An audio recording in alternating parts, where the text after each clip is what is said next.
I mentioned TechAid. That's how I met Katy. You know, you probably will notice when you're talking to her or when she's talking a tremendous amount of energy, a whirlwind, actually. Katy is a partner at Real Ventures. I'll ask her to present herself.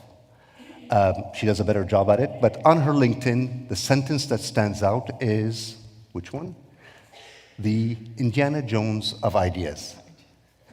That one actually caught my attention and caught the attention of a few people that I showed her profile to. Just before I turn it to Katy to introduce herself, I'll just say what I do. You know, I said I'm part of the School of Continuing Studies, whatever.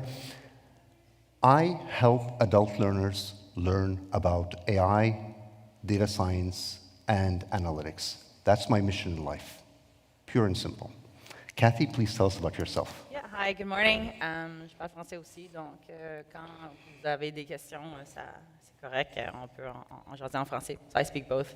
I speak Cantonese too, if you want to ask me a question in Cantonese. Yeah, my name's Katy. I'm a partner at Real Ventures. How many of you are familiar with the startup ecosystem? Same guy who likes his own voice. Yeah, so I invest in companies, and this is coming in and out. Is that correct? Yes. I invest in AI companies specifically, so data ops, quantum, anything in the data chain, and anything to do with AI. That's really where my specialty is. The reason I think I'm here, and I can give a little bit of background, my entry into, this is my fourth part of my career as a venture capitalist.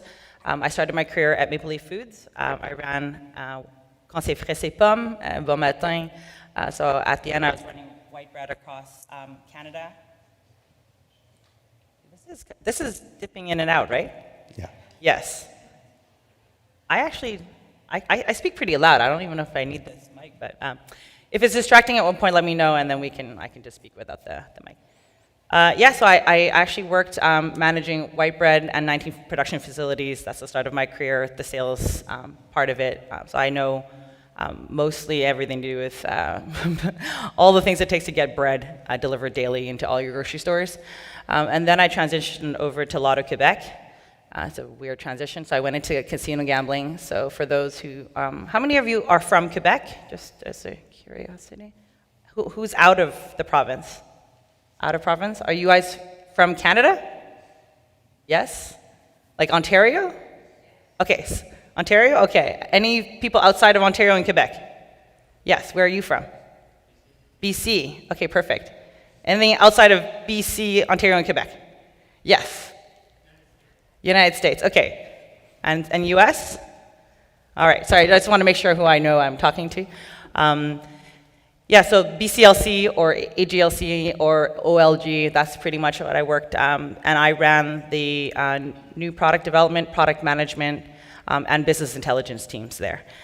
So that was really what I spent a lot of time on. So I actually spent a lot of time on the integration of innovation, and especially startups, and the difficulties, how do you work with bringing that innovation into a really stodgy, multi-legacy data pipeline problems, ETLs, like the whole shebang. Like that is what I spent a lot of time on for 8 years at Lotto. And now I sit on the board of Lotto Quebec, leading the innovation side. So 4 years after Lotto Quebec asked me to come back, so I oversee, like, with the board all of the casino operations and lotteries. So I have a really deep background in big corp, and then I transitioned to a startup called Element AI. Back in the day in 2016, 2017. I also run TED Talks in Montreal. So TEDx Montreal is a nonprofit that I run since 2013. And that's how I met Yoshua Bengio, who was a speaker for us before he won the Turing Prize and before he became what he came. And he started Element, and that's how I transitioned over from Big Corp into my first startup, which we grew from 30-some employees when I joined to 550 people in a year and a half, with offices in Singapore, Seoul, London. We did AI for good, we did AI for enterprise, we did AI for capital markets, insurance, pretty much all verticals at the time. So that's a little bit of my background, and now that I invest in startups, I bring a lot of wealth of knowledge to how to bridge into enterprise, especially for really early stage companies. So the POCs that you guys likely struggle with, I'm often on the boards of, so I started this year, I sat on 16 boards, mostly as my role as an investor, but pre-seed means that my hands are really involved in helping the companies build their product roadmaps, do their POCs, work with big enterprise, and get those first pilots off the ground. So that's why I think Nabil asked me to come, because my background, and I've only been 4 years in the venture side, so integration on that is quite important. And I also sit on a lot of, so the McGill Innovation Fund to do the tech transfer over. So that's also something that I've been working on the last couple of years as well. Yeah. The reason, among others, we brought her in, besides, was to really talk about the issues. What factors are, when we talk about Montreal, we talked about Element AI. There's a lot of startups in Montreal. We don't hear of many unicorns in Montreal. And what are the factors that are really contribute to, well, let's talk about the good, like the fantastic part of Montreal. What are the factors that are contributing to Montreal's success and, going from research to commercialization from your perspective? Yeah, so I think one of the things that a lot of people are attracted to Montreal, I don't know if many of you familiar with MILA, the Montreal Institute of Learning Algorithms, or the Vector Institute in Toronto? I just want to size that up. So these are two very big machine learning AI hubs. One is founded by Jeffrey Hinton out in Toronto with the University of Toronto, and then we have one with Joshua Bengio here in Montreal. And there's a lot of, what I loved about working with Joshua was he was like, we have to bring all the companies here. It's not about taking it out, but there's a lot of amazing universities. We have 4 universities right in the core of the city. How do we actually make sure that Montreal really stands on a global scene? And that's why he put together kind of these institutes. And I think one of the best things, and I don't know if you're familiar, quantum is really springing up very big in Quebec too, at Sherbrooke, and also Perimeter out in the Waterloo area. So what's a big strength for Canada, because we represent a lot of, we deal with a lot of international investors. Canada in general, and specifically I think the corridor in Ontario and Montreal. One of the best things is the Canadian Institute for Advanced Research. So CFAR has been investing for 30 plus years into advanced research, and that's what's yielding all this kind of amazing innovation coming out. And what's sad sometimes I find is we have American and also European and Asian interests that will come in and actually do a lot of the POCs and see the value of that more so than the companies that are maybe more local. And I think a lot of us in the tech community really wish that we could bridge that better so that the amazing innovation coming out of Canada, specifically Ontario and Quebec, and also Alberta. Alberta's got some really great things going on. Is actually benefiting Canadians and really adding back to our economy, not just because we're working with foreigners, but actually that we're benefiting the companies here. So that would be a wish of mine, and I can definitely talk about the challenges that I see. Yeah, but this is very interesting, and actually we open it up to the audience. I don't have to ask the questions. This is a conversation. Please, yeah. We have the time. Please ask questions. This is, and actually it's a good thing to do in the morning because it wakes us all up. So anybody has a question, raise your hand. We may not see you. We do have microphones. They'll bring it to you, just so everybody can hear you. We're ready for that. Please go ahead. Yeah, I love questions. I love it when it's interactive. And if I say something that burns you on the inside, please speak up. I have strong opinions loosely held, and I love a good debate. So please have a conversation with me. Yeah.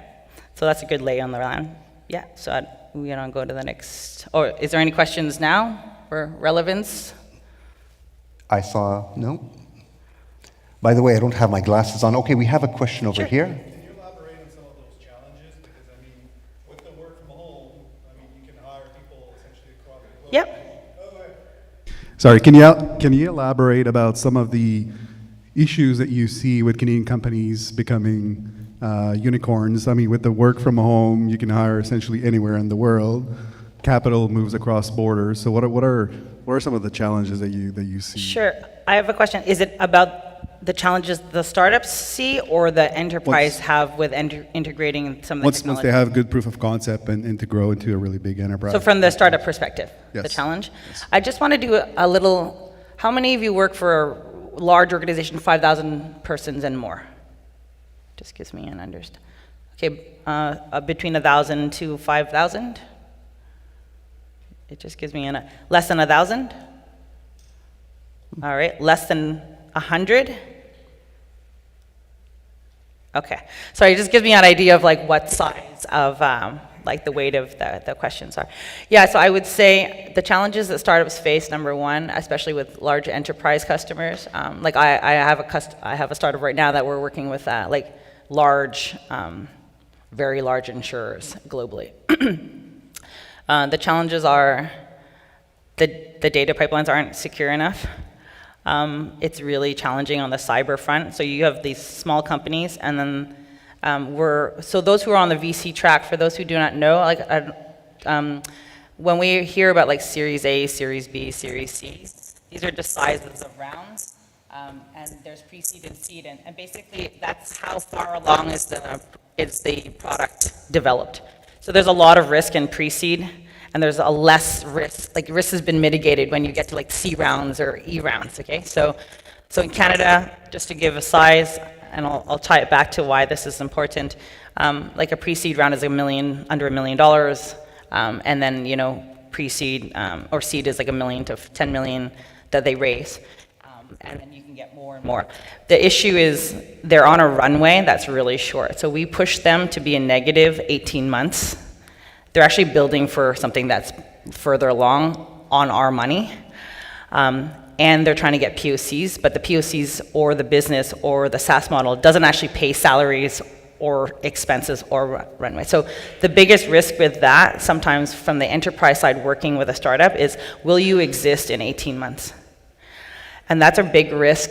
Like I know when I was running it at like Lotto, like it was a big thing. We had to secure everything around the startup to make sure that we had a reputational risk, that we can, even if the startup went down, if they screwed something up for us, like there were huge repercussions for us. So I didn't do that. I wasn't on the CIO side, but I collaborated with them to make sure that like everything was secure. So we're actually thinking beyond what the scope of the startup is handling to secure that.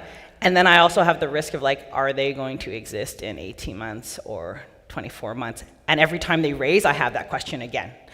So like that is a challenge, I think, on the enterprise side. I can definitely talk about how we bridge that. And the other thing is a big challenge for startups in the scaling stage is data. It's just they don't have access to it. It's very gated. So the POCs. The other thing that I ran into many times is like you do a pilot on a test set of data, and what you normally would take out as anomalies, when you actually do it in large production, those anomalies that we kind of took out of the pilot data, they're actually not as anomalic as we thought. So then the production accuracy goes way down, and those are problems that you can't anticipate until you almost take it into like a production environment. But then, you know, it's like chicken and egg problem. Does that answer? Is that valuable? I just want to it just sound, yeah, I get some head nods, okay.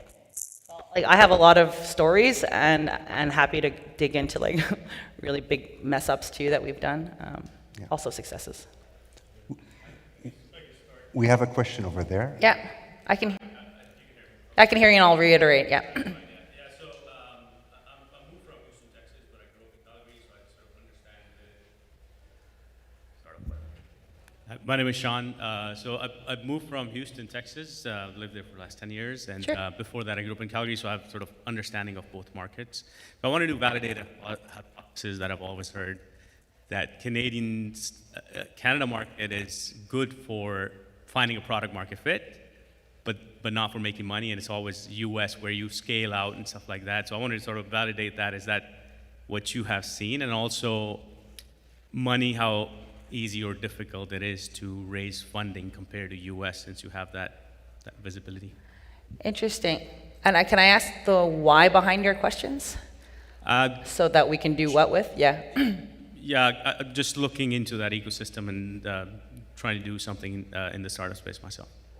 For you to launch something or Yes. to invest? Okay, as Both, to launch. yeah. Okay. Yeah, and both. The second part was to invest as well. Yeah. Sure, your first question is Product market fit. Canada a large enough market, or the real product market fit comes in the US, Yeah. or IR, I'm sorry, elsewhere. And then the other one is, what is the funding environment now? Is that accurate, Sean? Correct, yes. Perfect, Yeah. yeah. So question one, more and more, Canada is actually becoming a big enough market. I think everyone's always going to push to go to the US, and it's always going to be there that, they're 10 times our size, if not more. So the market is really big. It's also very competitive. So at the same time, if you look at insurance across Canada, it's pretty big. If you're going to attack something in insurance in this country, we're pretty advanced. Banking sector is really quite significant. So we have enough on that side. We have a company in our portfolio that's actually doing like Carvana, which is kind of cars. It's called Clutch.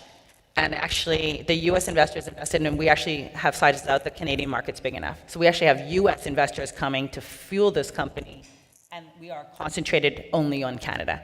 So I have exceptions, but the rule is yes, like Canada. And often the unfortunate thing is the POCs in Canada may not necessarily be representative of those in the US. So sometimes we say, hey, if you really want to target that segment, then take your ICP, your customer focus, and your persona, and just do it in the US. So as a VC, we can actually fund you to go do the pilots in the US, but then you're competing against non-locals. Like, you're not local. So there's a local advantage also of starting here in whatever city you have. So I'll pause on that, if that answers. There's like a lot more to say, but I think that's a general rule. The funding environment has been very interesting, and this is where the lifespan of a startup is very important. In the last few years, as we all know, money was relatively low cost, borrowing free.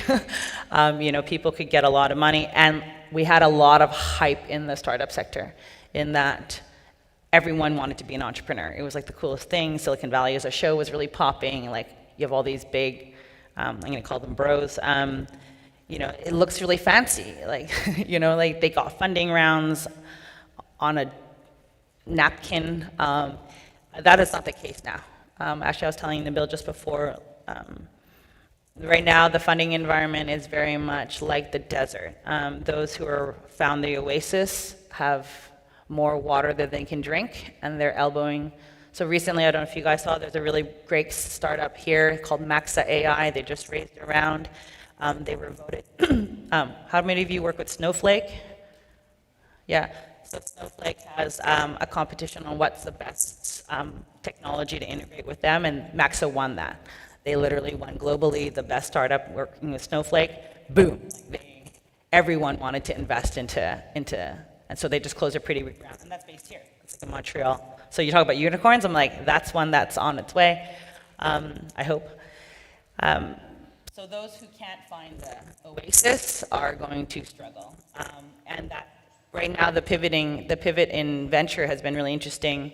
We went from build, grow at all costs and feed yourself on venture capital to how fast can you get to break even, which is not something that I think the startup environment has seen in 10 years. So it's really funny because the VCs that are more investment banking based, we see a lot more VCs like me or general partners that are much more operationally focused, that are starting to, so the skill set has even morphed a little bit. Whereas like I was being told earlier that like, oh, you're from operations, like you don't know how to do the iBanking and investment stuff. Now that skill set's flipped a little even on the venture side, because we want things to have customers. We want businesses, not just like high valuations that pop. So this is my perspective. I just wanted, like, if you talk to 10 other VCs, they will have a completely different perspective. And that's the beauty of this environment. We have two questions. We'll go to the back of the room, and then we'll go back onto this table. Sure. There is one question that you had on there that I really like, and I think it would provide also more context on. Hold on. The collaboration one? Let me see, sorry. I'm okay. Yeah, well, there's a question on like how can we collaborate better between startups and enterprises and venture. I can hold that, but I'll take more questions. It's just like I have a comment on that as well. Yeah, please.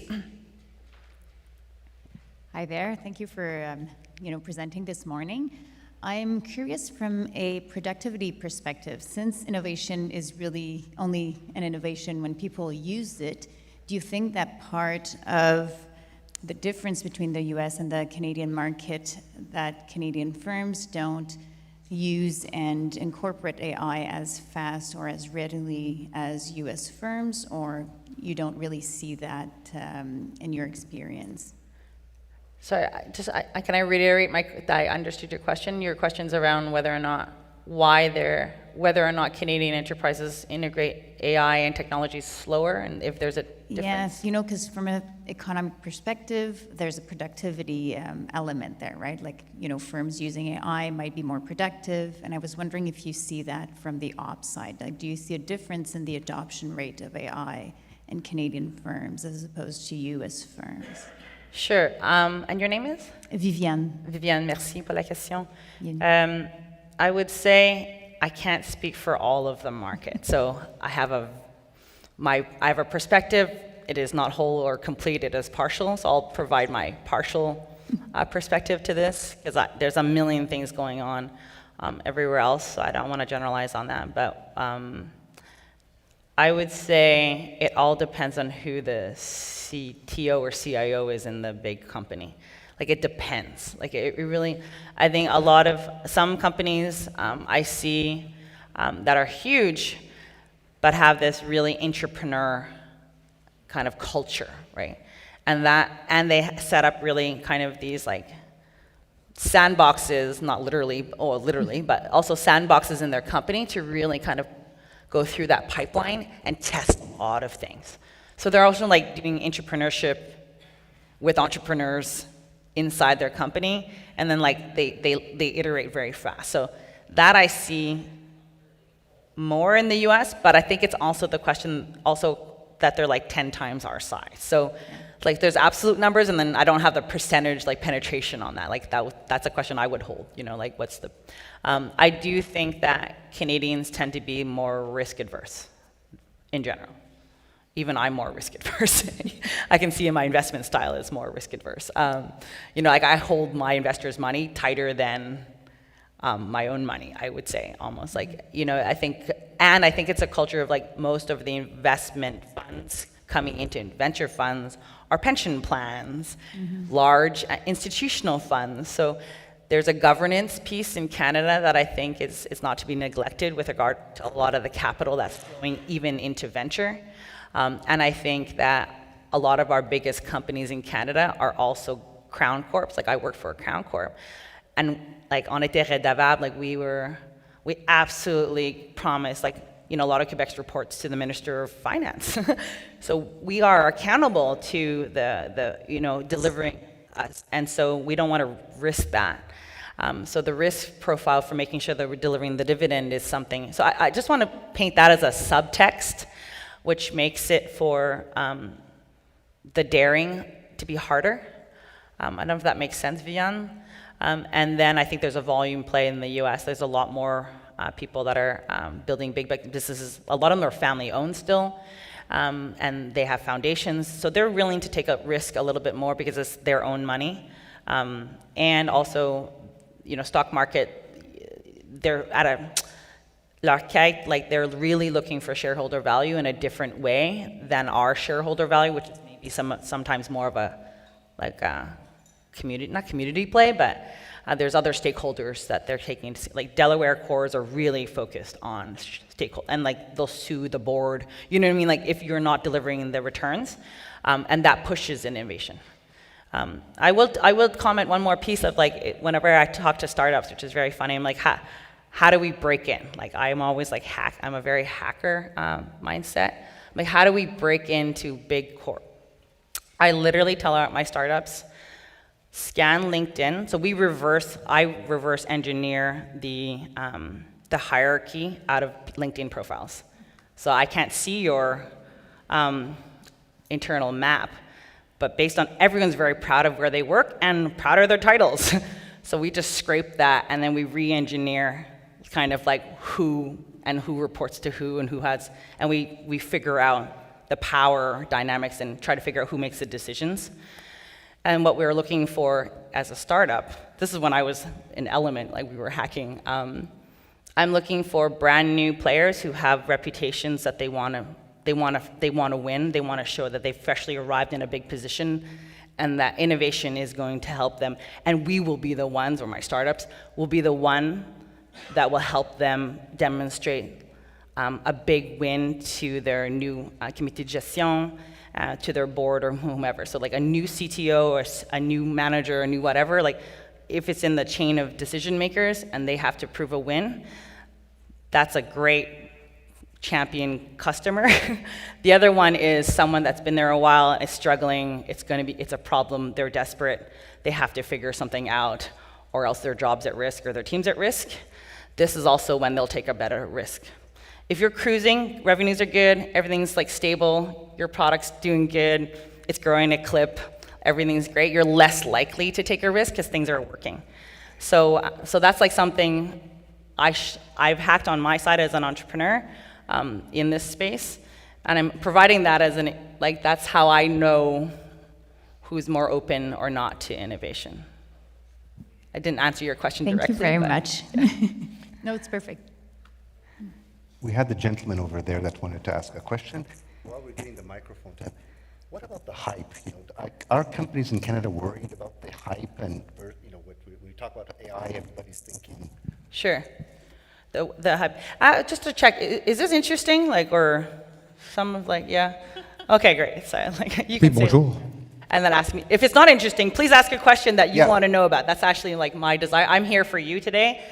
So if you're not finding this valuable, please ask a question. Like, you have agency. Like, I'm always like, do it. Yeah. But I'll answer your Make it question after interesting. his, Yeah, exactly. Bonjour. Bonjour. Mon nom est Jean Guilbeault. Oui. I work for basically a financial institute for a long time, okay? Basically 28 years. Create the trading system for the Montreal Exchange, Boston Exchange, London Stock Exchange, etc. Could you lower your mic just a sec? Yeah, thank you. Yeah, that's Basically, I create all these systems. And in the past years, I recreated technology that can be used the same, not the same one exactly, a better one that can be mapped to any kind of business. You define your data model, implement it, and you have all these facilities included. Speed, incredible speed, like in millions of treatments per second. But the big issue that I have, it's not a question of money. I work for exchange, I know how to trade, I know how to make money. The big question is, what is the next step when your technology is ready? I'm producing big data, I'm producing millions of records a second, okay? But the next step, what is the next step to make available that technology to other companies? And this is, I think, a lot of the issues for many startups that we have. It's the next step. You know, you have something that you can present, something that you can show that is working better than everything that you did in the past. But what is the next step? So do you have customers? Yeah, to find customers or to show what you did and to map it. But do you have customers? No, Why? that's why I'm asking you. What is the next step? But I'm asking, you're the entrepreneur. Yes, So why do you think you don't have customers? I don't do any marketing, I don't do nothing. So what is it about your product that you think is the best thing that no one else knows and they can't see? Like, my question to my entrepreneurs are always like, or people that entrepreneurs that I meet, because I meet a lot of them, is like, what is it the thing that you know that is so obvious to you that is not obvious to everyone else? And like, why should I care about it? And why should other people care about it? And why would people pay for it? Like, do you have an answer for that? Yeah. Yeah, tell They would us. save millions. Pardon? They would save millions of dollars So implementing my technology. J'ai manqué ton- Guilbeault. Jean Bibeau? Yes. C'est parfait. So what you just gave me as an answer, if I could stick it on 100 startups, Yeah. then it's not specific to your startup. So if you can say any statement, this is what I usually, Okay. if you can say, I can save you millions, like 100 other startups will say that. So that's not unique to you. How you save them millions is very unique to you. And that's, so when we talk about communication, it's like, you need to get down to the granularity of like, what is the thing that you know that if you say it out loud, Yeah. 110, 2 other startups maybe can say the same thing. Otherwise, it's not unique, and you're not coming to the value proposition that is critically important to get a customer to want to say yes to you. Parce que quand tu dis, je vais te sauver des millions, Oui. like all the startups I meet are going to be like, we're going to save people millions. There's two things. You either increase revenues or you decrease expenses. Like, that's pretty much what business is doing. Like all solutions come to one of these 2 things, right? So you pick up, and sometimes we do both. So, but saying these 2 claims isn't unique. Okay. So like, what is the thing that you do that's different than anyone else that you see as obvious that others do not see as obvious? And that's why they will buy your product or want to join or knock at your door until you fall down. Parce qu'ils voient que tu es capable de rendre quelque chose que les autres sont pas capables d'y avoir chez eux rapidement. So there's a speed piece, because sometimes like they can build it. Like, why does Google acquire startups? It's because they're like, oh shit, I can build it, but I can also acquire this entire team and it's already functioning, and I could just integrate the whole thing. Like, it's an acqui-hire. We call it acqui-hires. Acqui-hires are also like, ServiceNow bought Element AI. It was a massive acqui-hire because they could just, instead of like fielding all those. So I would say, like, you don't want an acqui-hire, you want them to buy your product, right? Yeah. So what is the thing? And I will let you think about it. We'll come back to you, if that's okay, or you have it. Okay. It's basically, I can be paid only by a percentage of the saving that you're going to make. I don't need any money more. So, but you didn't tell me, you still haven't told me what your thing does. Basically, it will implement the existing business that you have, and you are going to have better saving, better speed, better everything. So we can take this offline, because like I feel like I'm doing like a startup coaching session. But oftentimes, this is a lovely, actually, a live example of how startups have a hard time articulating the value to large enterprise or to customers. You're so close to the tree that it's hard for you to see how to explain the critically important thing that would get you a customer to buy in. And we can take this offline. Otherwise, I'm hijacking everyone's attention for this. Thank you. Yeah. So we have 2 minutes to go. So how can we do? Oh, wow. Yeah, we're Yeah. like time flies. Sure. Collaboration between startups, universities, enterprises. How do you see it? Like, now let's pull it all together. Sure. I see those who are interested in having to try things. There are methods that you can set up, kind of like what I mentioned, like how do you create an entrepreneur environment inside your company? So, for example, I'll take Lotto. It's no longer the case. I mean, I was there. I left in 2017, so it's no longer relevant to current days. But we took our online gaming and we carved that out as a business. So instead of like touching lotteries or like our online gaming is a tenth of what it was back then. Like, it's much bigger now. But we took online and we piloted a lot of stuff onto the online business because it was not our casinos, not our like the big shit that we couldn't mess up. So it was like, okay, how can we carve out a part of the online piece that we could like screw it up and it's not the end of the world, but it's representative of like a real business unit and the decisions that really need to be made. So that's what I would say. And as a startup side of it, you can actually suggest that to a big company. Hey, like this, I've looked at your business so extensively. Is there a possibility that we could do a pilot? Not with the entire business, because like that's where I think startups get like really, we could save them all. I'm like, no, if I can prove a POC in a very specific island, this is what I'm doing with one of our companies with a large insurer, and we're winning. We're really winning in this tiny little pilot. It's like Australia instead of the whole insurance company in the US. Now that we've done the pilot in Australia, the US is super interested in it because we have the win. So for both sides, you're looking for the win. You're looking for the test parameters to try out the technology without putting a lot of the risk either on the client, either side if you're on the client side. Excellent. I will loop in 30 seconds. Go to universities. Like in Canada, just as an FYI, there's a thing called Front Row Ventures. Front Row Ventures literally is a network of 65 students that renew every year, hunting for innovation, and they get to cut a first check, $25,000 into the company to fund it. I love getting close to networks of innovation, kind of like suckers. So Front Row Ventures is like this amazing thing, and there's tons of them, where they just scan everything in universities.